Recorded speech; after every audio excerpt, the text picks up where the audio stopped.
You'll be amazed at what has been happening behind the cameras. Jasmine Panetta made a startling revelation regarding Matt's double life, secret communications, and a woman he never wanted you to know about. Fans are in shock and producers are in a panic as the truth is more breathtaking than anything TLC has ever aired. The mayhem that has now overtaken the entire 90-day event began long before the cameras started recording, long before the hashtags, admissions, tears, and leaked screenshots. The story started with the Fiancé realm. It begins with something so insignificant that no one, not even Jasmine, could have predicted it would be the first domino to fall and upend the entire series. When Jasmine Panetta first agreed to work with Matt, she wanted to start again. She wanted to be someone that everyone could love without criticizing. Someone more controlled, calmer, and kinder. Now that Gina was behind her, she made a commitment to herself that she would face the future with confidence, dignity, and self-control. And she had a new life in front of her. But she found that trust was the most dangerous word of all. Every story in 90 Day Fiancé has two variants. The one that the public can see and the version that editors, producers, and pre-planned emotional arcs hide. Jasmine thought she was aware of that. She thought she was really good at the game. Even though she wasn't to blame for the chaos this time, she wasn't being dramatic. She wasn't the unpredictable storm that ruined everything that came in her way. She was the one being broken. When the first message appeared, Matt's phone didn't stand out. It was not sultry. It didn't seem suspicious at first glance. It was simple. Jasmine continued, "Are you all right? You haven't responded to me," as she froze. Approximately 2 a.m. Matt slept peacefully next to her, unaware that the universe was about to disintegrate between them. Jasmine had a constriction in her chest. Don't be paranoid, she reminded herself. She reminded herself not to be the Jasmine who was ridiculed by everyone, the one who was labeled insecure, toxic, crazy, and envious. She refused to let those traumatic experiences shape who she was. Even still, around 2 in the morning, the voice within her said, "Who asks a man via SMS why he hasn't replied? Is there anyone who writes so intimately? Who expects such a prompt reaction?" When she read the message, her heart dropped to her stomach. On the thread, she clicked. The first thing she saw was a heart emoji. Not a one, a few. An extremely intimate but non-sexual selfie was the next thing she saw.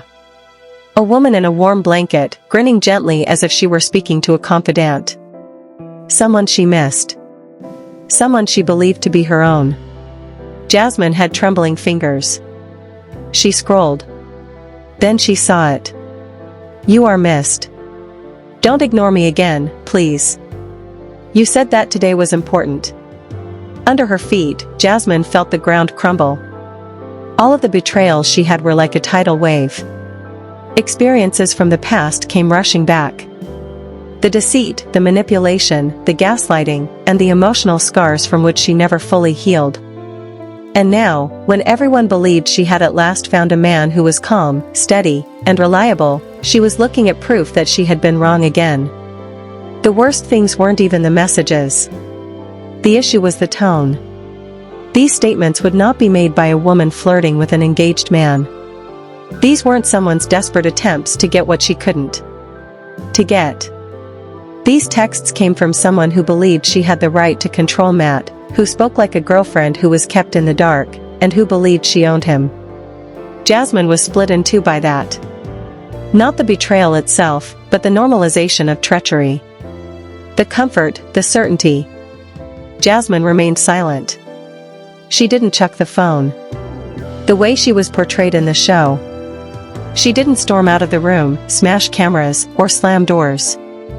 Instead, she sat motionless, staring at the TV, blinking slowly as her whole being fell apart. It dawned on her horribly that this woman was not new. She wasn't a gap in the plan. She wasn't just a fad. Someone who was present before, during, or after Jasmine's visit was there. She didn't consider herself a lady because she believed Jasmine to be the other lady. The discovery devastated her heart. Jasmine lost control of it and woke Matt. She spoke too softly. The kind of quiet that makes the space feel cold. She said, "Who is she?" Puzzled, Matt blinked. She placed the phone in front of him and muttered, "What are you discussing?" "Don't lie." As soon as he saw the screen, she saw the blood drain from his face, and he muttered, "Not this time." It was the expression of a guy who had run out of things to say. Not because he was clever, but because he didn't want to be caught. A man assumed Jasmine wouldn't look. She had trusted him too much. He created that mistake. The next few hours were an emotional battleground. Matt tried to explain himself. He called her a friend, a coworker, an old acquaintance, and someone who misinterpreted something. But the messages were accurate. Jasmine spoke evenly despite the redness in her eyes. It felt like the end of the narrative, but Jasmine didn't realize it was only the beginning when she said, "You don't talk to friends like that. You don't treat coworkers in this manner. You don't allow. Unless you give them a reason, someone will think you belong to them." The producers had heard the commotion. They were waiting outside the door, pretending they had just arrived, were oblivious, and hadn't realized something wasn't quite right. But Jasmine had seen too much reality TV to fall for the trick. She knew what production looked like when they were flying about a plot like vultures. They were going to film her crying. What they wanted was the fight. The drama was what they wanted. But as soon as they tried to enter the room, Jasmine became irate. The calm, frightening form that appears when one has passed through the wall of shock and into the realm of total awareness. Not everyone's expected spectacular bursting one. She told them, "Not today." The producers exchanged glances and pressed each other, saying, "You are not filming this." They reminded her that they need her to sign contracts. But Jasmine stayed put, which was not like her usual behavior when facing the camera. "I'm done if you try to film me right now," she said. They withdrew not out of consideration for her personal space, but rather because they said, "I leave and I never return." But they had to have her. Jasmine received ratings. She knew. They knew. That's why they waited. They thought they could control the outcome, shape the narrative, and transform the betrayal into a lucrative scheme. Jasmine, though, was undervalued. This time she was not going to let anyone laugh at her pain. She wouldn't let the show transform this into a story about a jealous Latina tantrum. Personality has no bearing on it. Temper has no bearing on this. Here, drama wasn't the purpose. This was about the truth, which she now realized extended far beyond one late-night message. Over the next 2 days, Jasmine conducted research. She continued to be pulled into a nightmare that never imagined that she would run across him again. She found more texts, photos, prior conversations, assurances, plans, and hotel registration invoices that didn't match the shooting schedule with every new item she learned.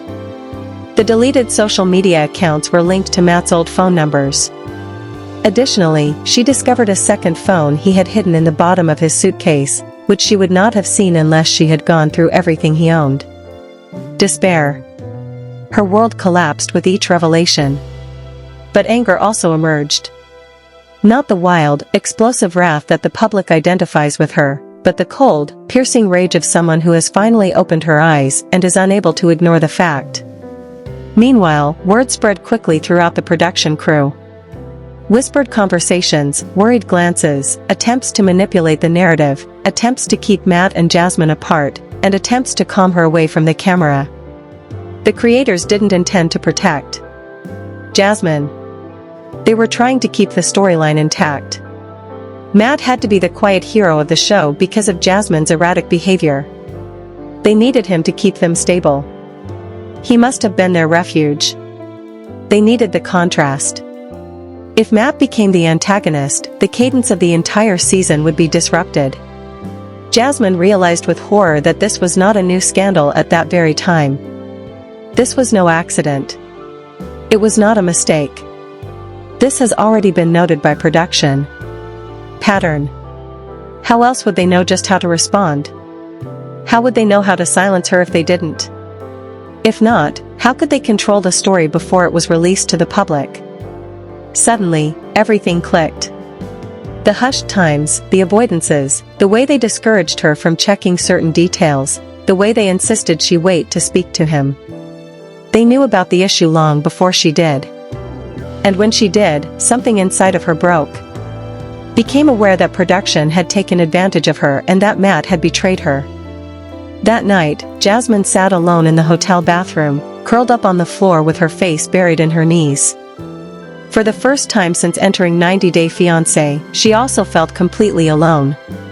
Panama immediately came to mind. She thought about her children. She thought of the life she had been struggling to keep up. She remembered all the times she had been laughed at, mocked, or reduced to a stereotype. Not again, she told herself. After a while, she stood up and wiped her face, but her image remained in the mirror. They can't do this to me again. It was determined, calm, focused. She knew what she had to do. The next morning, she requested a private meeting with the showrunner. The person in charge, not a handler or a manufacturer. They tried to stall her, but she refused. When the showrunner finally arrived, Jasmine placed all of the evidence, including the hotel and the hidden phone, on the tables. The pictures, the messages, the receipts, the erratic timeline. Well, you knew, she said. Not all of it, maybe. However, you were aware of something. Naturally, the showrunner contested it, and you didn't inform me. Every time they deny, Jasmine, however, was not misled. She examined their eyes rather than their voice. She declared, I will put the truth on camera if you don't. The balance changed at that point. Whether you were present or not, half of the squad knew before the end of that day that Jasmine was going to reveal the largest scandal the franchise has saw in a long time. The network was aware by the next morning. The rumor spread by the next week, and the Globe was eagerly waiting for Jasmine to speak in front of an audience. At the conclusion of part 1, Jasmine is on the point of making a choice that will affect not only her and Matt's lives, but the show's future as a whole. She has changed from the persona they developed.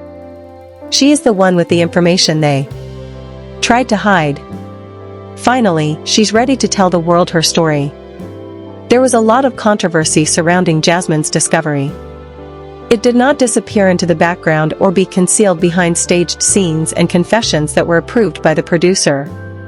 Instead, it intensified, spreading down the production hotel halls like a quiet fire, sparking murmurs, shifting allegiances, and dragging the entire 90 Day Fiancé crew into a tension so intense that even the operators holding the cameras felt heavy.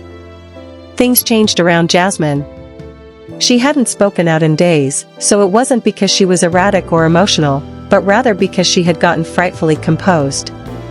It's the kind of silence that comes after a storm. The kind that signals a bigger, more destructive one is on the horizon. Jasmine had drawn up a complete timeline of Matt's lies. By the time the network executives became engaged, it was far more extensive than anything production had been ready to handle. She had the messages that Matt claimed he had destroyed at the outset of their relationship. Screenshots of phone calls he sought to conceal were in her possession. She was timestamped. Receipts, trends, long before it turned sexual, she heard discussions between Matt and the unidentified woman that demonstrated how emotionally involved they were. Most significantly, she had evidence that they remained involved during the time he was filming with her, continuing to speak, exchange confidential information, and organize occasions that Jasmine was unaware were taking place behind her back. Production feverishly reworked scenes to safeguard Matt's reputation, but Jasmine was turning into the woman they feared most. One who had nothing left to lose. In the history of reality television, very few people have ever fully appreciated the enormous power of being done. However, Jasmine did because, once you stop worrying about your appearance, you become unstoppable. When you give up defending a storyline or a reputation, and when you no longer worry about being scrutinized by millions of people. Jasmine's hotel door was knocked on the second morning following her confrontation with the showrunner. A producer she trusted, one of the few people who had actually shown her kindness, stood there looking nervous. Jasmine opened the door for her after noticing the tension. The producer closed the door in a hushed, low voice. "They were trying to control the conversation," she said. "They want a video of you apologizing to Matt about appearing to have overreacted." Jasmine felt a chill creep into her veins.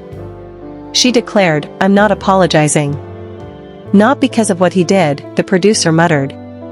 "Everything broke down at this point. They don't care about what he did. The way the story appears on screen matters to them." Jasmine realized she was fighting against more than just Matt's lies. The whole mechanism was against her. The empire was established on taking advantage of her feelings. The group that employed selective editing to manipulate public perception. The franchise that shielded the guys around her while turning her into a caricature. For a long time, she sat in silence, letting the truth to seep into her bones. She had spent too much time being a pawn, a narrative, a cliché, a television package source of drama. She knew what would happen over the next few weeks if she said nothing. They would write a reconciliation script. They would blame it on her anxieties. Episodes illustrating her jealousy and portraying Matt as misread would be released. She would also be sobbing in a chair near the tell-all, being held accountable for her emotional response to a betrayal that she was not even entitled to express on television. Not now. Later that afternoon, Jasmine called Matt to her room. She didn't scream when he came in. She did not level accusations. "You lied to me, and you lied to them," she whispered while seated at the little hotel table across from him. "However, the distinction is that I'm not scared anymore," Matt said in a panic. Not because he felt sorry for her, but because he saw the change in her. He had been counting on output to protect him and turn the narrative in his favor. He had hoped that Jasmine's anger would make her seem irrational by portraying her as the calm, innocent victim. But her calmness was not what he had expected. It wasn't an indication of approval. It wasn't forgiven. It was a strategy. Matt said in a slightly shaky voice, "What are you looking for from me, as?" he inquired. She said, "The reality," Matt froze and said, "on camera." The fact that he knew that production would turn against him right away if he told the truth was his worst nightmare. He knew that TLC would make him the enemy in no time. He knew his carefully cultivated persona of the decent guy would be shattered. Additionally, he knew that the woman he had been emailing, the one he had promised to work things out with, would see everything. "That's not possible," he declared. Jasmine remarked, "You lack courage, so you understand." The words had more impact than the yelling. He stormed out, trying to maintain his dignity, but instead of slamming, the door shook. At that moment, Jasmine knew exactly what she needed to do. By evening, word was getting throughout the hotel corridors that the network was organizing emergency sessions. Jasmine was supported by a few producers. She was warned by others that she was endangering the franchise's survival. She was indifferent. However, for the first time, she felt in charge. She had the truth on her side, and it was speaking louder than any edit. The next morning, production attempted to resume filming as if nothing had occurred. They made an effort to record pickup scenes. They tried to persuade Jasmine to put on makeup. They tried to persuade her to recite her lines. But Jasmine wouldn't record something that wasn't real. She said, "I say everything if you want me on camera, or I." Kept quiet. There was a panic on the network. She had never been so uncompromising as she was now. Producers huddled around laptops, revising schedules. Assistants, aware that something monumental was about to occur, whispered updates into earpieces.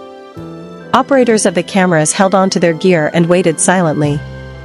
Then, suddenly, the other woman came into the story. The first step was Jasmine's request for an Instagram message. A short warning, a name she had never heard of. The lady she had seen in the profile image on Matt's phone months before. The text for her most recent photo mentioned honesty. But the message stopped Jasmine dead in her tracks. I think we ought to talk. I didn't know you were still with him. Jasmine took a sharp breath. Something deeper, confirmation more than fear, made her shudder. The fact that Matt and Jasmine were filming was unknown to the woman. She thought she was Matt's girlfriend, the real girlfriend, the person he kissed. Jasmine, promising her a future in front of the cameras. Jasmine immediately replied to her. What did he say that you heard? In just a few minutes, dozens of images and voice notes, the woman responded, saying that Matt didn't love Jasmine, that she was only a plot point, and that she didn't matter. Jasmine would never forget that. Discussions in which he asserted that he was merely participating on the show to gain publicity. He described Jasmine in the messages as temporary drama. Jasmine didn't cry, despite the fact that her stomach was twisting. There was fire instead of more tears for Matt. Then she read each note slowly, letting each lie sink into her subconscious. When she finished, she wasn't heartbroken. Now that she had verifiable proof of both adultery and emotional manipulation that exceeded her expectations, she felt liberated. Proof that Matt had used her, the performance, and even the other woman to create a narrative for himself. The woman gave her permission to talk. All of the following was revealed by her. She had met Matt before the shoot. The show is just for TV, he told her. He promised her that once filming was over, he would end their connection. And he claimed Jasmine was simple to turn into the villain since she was theatrical and unpredictable. Those words were the final match for the gasoline. Jasmine went straight to the hotel's production office after gathering screenshots, voice notes, and photos. She didn't knock. As if she owned the room, she walked in. There was quiet in the space. No one moved when she said, "I'm not waiting anymore. I release the truth myself or you film it." Since they were sure she would, no one said. Behind the scenes, executives hurried. Some suggested that they cease filming. Others told them to embrace the drama. Some thought about discreetly ejecting Matt. But the actuality transcended pragmatic concerns. If Jasmine left, they would lose a crucial component of the season. They risked being criticized by the public if production was disclosed. If they protected Matt, they risked losing their credibility. Hours were spent in private rooms, on conference calls, and in whispers in the corridors. Calm, steady, and silent, Jasmine waited the whole time, the silence before the explosion. Finally, a network representative came up to her. They reluctantly said, "We'll film it." Everything. Jasmine nodded. She didn't smile. There was no cause for celebration. But the strain on her. For the first time, my chest felt lighter. They thought the scandal would be contained if the truth was documented. They thought they could do it. They thought they could shape it. They were unaware that everything had already been started by Jasmine. By the time they sat Matt down for his interview, he was sweating through his shirt. He was no longer protected from the truth by production. They challenged him with screenshots for every falsehood he told, no matter how hard he tried to twist it. They offered evidence to disprove each of his justifications. Jasmine saw clearly, but not with satisfaction, from the other room. She didn't need to be punished. She needed to know the truth. Over the course of the hours, it became evident that Matt had underestimated her. He had underestimated her brilliance, strength, and power. He could see she was feeling something.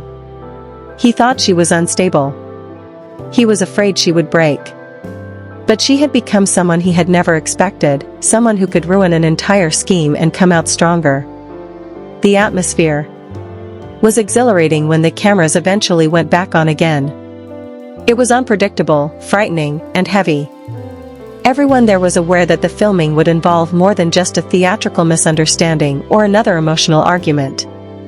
A cast member's life path could be changed by this type of film, which also revealed the kind of unvarnished realism that could make or destroy a season or franchise. Furthermore, Jasmine was no longer the unpredictable, emotional girl they had depicted her as when she stood calmly to the side with her arms folded. The woman who had destroyed a delusion that the network had laboriously cultivated over several months was the storm at the center of reality. Perspiration gathered on Matt's brow as he sat in the interview chair, reflecting the intense white lights. He had always been cool and collected, unlike Jasmine's fire. But now it was obvious to all the producers in the room that he was crumbling. At first, they softly coaxed him toward confessions by posing questions about chronology. However, they put more pressure on him as he sidestepped. They were powerless to help. Jasmine had made sure they were unable to flee. Her evidence was too damning, too clear-cut, and too precise to be ignored. What was the relationship between you and the woman in these exchanges? He was approached by a producer who brought a stack of printed screenshots and made a request. Matt found notes he had sent at moments of weakness, consolation, or negligence as his eyes over the pages. He never thought the messages would be seen. He swallowed deeply. He made a weak sound. That wasn't the case. She is exaggerating the situation. We were just talking. I let her know that I was shooting. She knew what was taking place. Jasmine shook her head as she listened from the hallway. Every falsehood and every twist of the truth had been spoken to her. And what angered her the most was not the treachery but his cowardice. She desired for him to accept accountability for his deeds, not for her own gain but rather for the reality. But the more he spoke, the more he buried himself. You told her you were in love with her. You told her that Jasmine was only temporary. You told her that the show was a hoax, the producer said, as Matt grimaced. She misunderstood what was going on. You promised to be with her when the filming was finished. Again, she misinterpreted the same sentence. For the producers, these explanations were no longer adequate. They had no intention of saving Matt's repute for the first time since the film's inception. They wanted to keep the show going. And if that meant letting Matt cry in front of the camera, that's acceptable. They put extra pressure on him. Did you stay in touch with this woman while you were filming with Jasmine? Matt paused. There was only one doubt that led to the confession. Everything was quiet.